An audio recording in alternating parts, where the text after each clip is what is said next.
Today we're going to explore a bit of a controversial issue, which is claims that Proton Mail, one of the most popular private email services, acts like a Fed honeypot. And if you aren't aware of what a Fed honeypot is, it's usually a service that is illegal, like a darknet drug site, or something that criminals or dissenters might be interested in for their activities, such as encrypted phones, encrypted emails, or anonymous VPNs. But the service is actually run by the feds to try and catch those criminals or those dissenters. Now, before we begin, there isn't any hard evidence that Proton Mail is a honeypot. I'm not going to show you a picture of some CIA operative that's taking hard drives out from one of Proton Mail's data centers.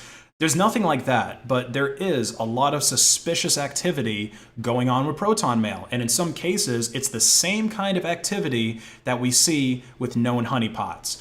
So let's take a look at the claims that Proton Mail makes about their service. This is their homepage.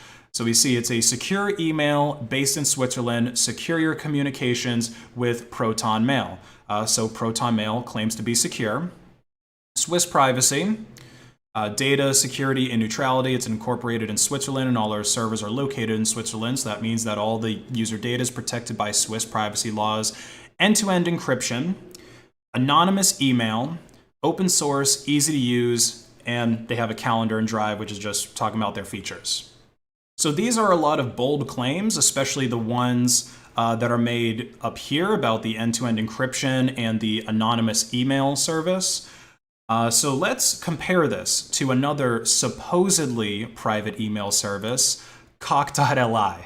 Now, you probably wouldn't want to use this service for anything professional because the email domains that you get are a little bit wacky. But let's take a look at their privacy claims down here where it says, how can I trust you? You can't. Cock.li doesn't parse your email to, here, let me actually zoom in a bit. It doesn't parse your email to provide you with targeted ads, nor does cock.li read email content unless it's for legal court order. However, it is 100% possible for me to read email in IMAP/SMTP. Doesn't provide user-side, client-side encryption, so you're going to have to take my word for it.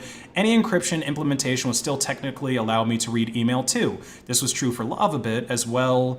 While your email was stored encrypted only if you were a paid member, which most people forget, email could still technically be intercepted while being received or sent to SMTP or while being read by your mail client, IMAP. For privacy, we recommend encrypting your emails using PGP, using a mail client add-on like Enigmail, or downloading your mail locally with POP and regularly deleting your mail from our server.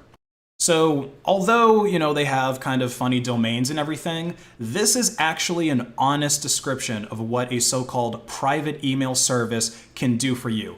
Nothing about email is inherently private. It wasn't designed to be private. Sure, you can throw encryption on top of it, but at the end of the day, you still have to put your trust in the service provider. This is the same reason why I recommend VPNs like Mullvad over NordVPN, because Mullvad makes honest claims about what their VPNs can do. Now, I understand Proton Mail not using this approach because they're trying to get people to switch from Gmail or Hotmail to their service. They're trying to become a major email service provider. And if they were to just come out and say, hey, you basically just have to trust us not to do spooky stuff with your email, obviously, most people are going to say, well, why should I then switch to you? Why should I trust you over my current provider that I've already built up years of trust with?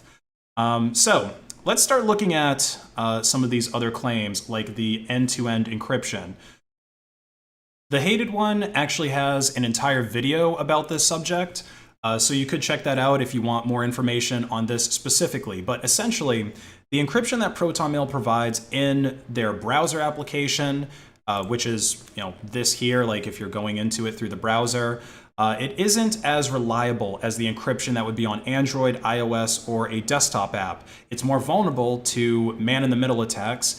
And it's also easier to verify if your version of an app is the same as everyone else's versus the login page that you get for Proton Mail being the same as everyone else's. Even Proton Mail themselves admits this on their threat model page, that the webmail is more vulnerable to man-in-the-middle attacks than apps. But despite this, most of their users are still going to log in through the web app. Then there's also the difference between intra-domain emails and then inter-domain emails.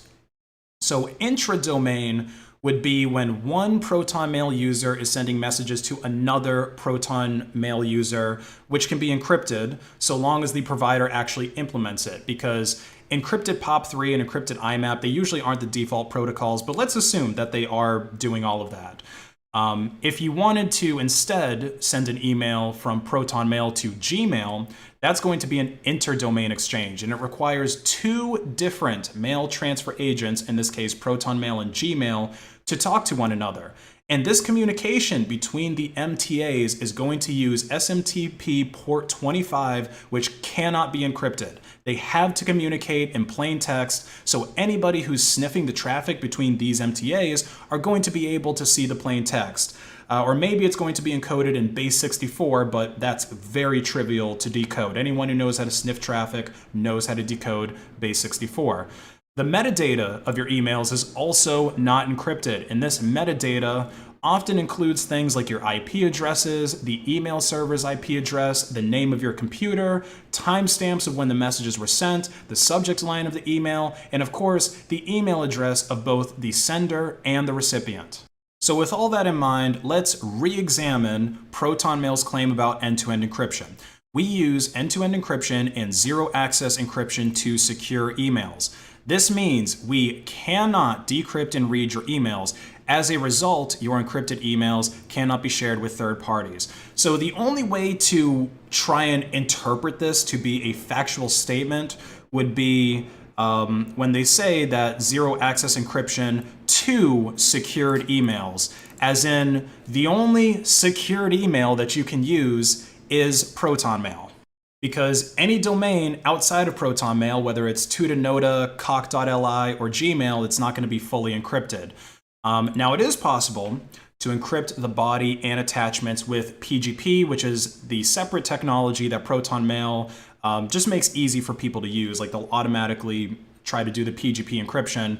But if your threat model includes state surveillance or possibly even private investigators or hackers, they can still gather a lot of information just from your unencrypted metadata. In fact, we know that this is the primary data that agencies like the NSA are after. And it's really common sense if you think about it. So let's say that you were to email a known drug dealer on April 20th with a subject line of "got any," and then you go to the ATM to withdraw some cash. I know that you use that email to set up a drug deal. It's obvious. I don't need to see the body of the email. I can just infer from the metadata in your actions of what you're doing. It doesn't take a genius to figure that out. And then speaking of drugs, let's take a look at Proton Mail's Onion site. Okay, so they do have a .onion domain on Tor. And the way that this site is implemented, I think, is one of the biggest pieces of evidence for Proton Mail being a honeypot, because their Onion service is designed to de-anonymize you using similar techniques of other known honeypot Onion services. So let me show you what I'm talking about. You go to their Onion site. They're using a v3 address, which is good. They're using HTTPS for some reason. I don't really get that, since traffic to Onions is already end-to-end encrypted with multiple layers of encryption along the way. But watch what happens when I go to create an account. Look at that. I'm no longer on an Onion site. I'm now on their ClearNet site. There is no reason to do this. In fact, it's a really bad idea to do this, since browsing ClearNet sites on Tor provides much less protection from surveillance than browsing Onion sites on Tor. Now you're probably thinking, well, they're still going to be seeing a Tor IP address when I sign up, so I can still sign up in a fairly anonymous way, right? Well, let's see what happens. So let's try to do a free account. Let's select a free plan. I'll just close this so that it's not using more bandwidth. All right, so we're going to create my mail account, And we'll do a password, repeat the password, create account. Okay, so add a recovery method, highly recommended. So I can either use email or phone. Obviously, if I'm trying to set up an anonymous account over Tor, I'm not going to want to provide any type of recovery email or phone. So let's skip it. Confirm. Select a free plan. So now you see they're forcing me to use either an email or to use a phone number for SMS, which obviously you do not want to do this if you're trying to create an anonymous account. Now, it's understandable why they're doing this because I'm on Tor, and a lot of times spammers and other type of people will just create thousands of accounts over Tor, and then, you know, they basically use it for spam and other stuff like that. But there's other ways around this, right? Like you could do what Tutanota does, which is they don't even allow you to use the email, I think, for 48 hours after you create it over Tor. So that's an option. But let's see. Okay, let's try to pay them some money. Surely that should be enough to prove that I'm a real person. So let's select the €4 option. But look at this. There is no option for you to pay anonymously. You can either use credit or debit card or PayPal, right? They don't accept Monero, which is the only type of currency that you really should be using on the darknet, or maybe, you know, mailing cash to somebody if you want to trust them. They don't even offer Bitcoin, which usually the Fed honeypots will at least give you a Bitcoin payment option and then claim that it's anonymous when it really isn't.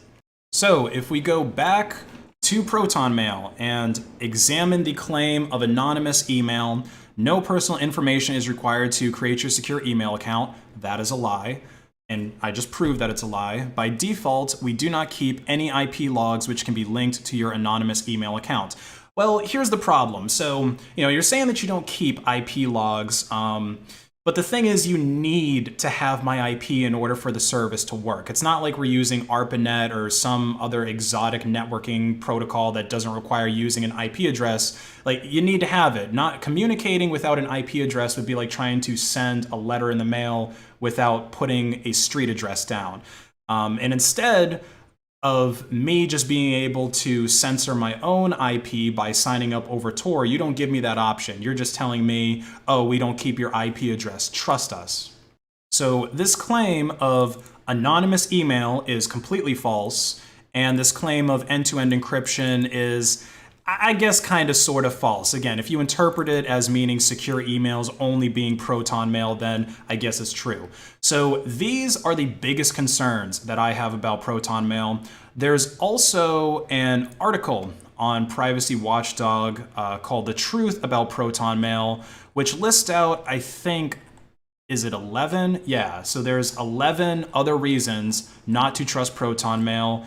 Ranging from things about the Swiss government holding a large stake in the company and the Swiss government not actually being as privy to privacy as you might think they are, the CIA and NSA being involved in Proton Mail's creation, to them using a DDoS protection service located down the street from the Israeli Mossad headquarters. Now, a lot of the stuff that's listed in this article here is debatable. You can actually go to the Proton Mail subreddit and look at some arguments between the author of this article with one of the arbiters of truth, a Reddit moderator, and you can then just decide from yourself from those arguments and from this article whether or not all of that stuff is true. But I'm not going to dwell too much on this because it's basically he said, she said stuff, and frankly, I don't even really care too much if Proton Mail was created by the NSA. I use AES all the time, and that was created by the NSA. I care more about Proton Mail misrepresenting claims about their encryption and implementing their onion service in such a strange way that makes it seem like they're trying to de-anonymize users. Now, you're probably wondering, if Proton Mail isn't as private or anonymous as they claim to be, what private, secure, anonymous email options are there? Well, here's the black pill, my friend. There are none. Email was not designed to be private or anonymous. Even if you host your own email server in your own home with your own intrusion detection system designed to melt the server with thermite or explode it with C4, if the feds ever came to seize your server, they're still going to be able to collect metadata when you use your email, and they're still going to be able to see interdomain messages. They're not going to be encrypted, which is what the feds are mostly interested in collecting anyway. So moral of the story is, don't use email for illegal activities or political dissent, full stop.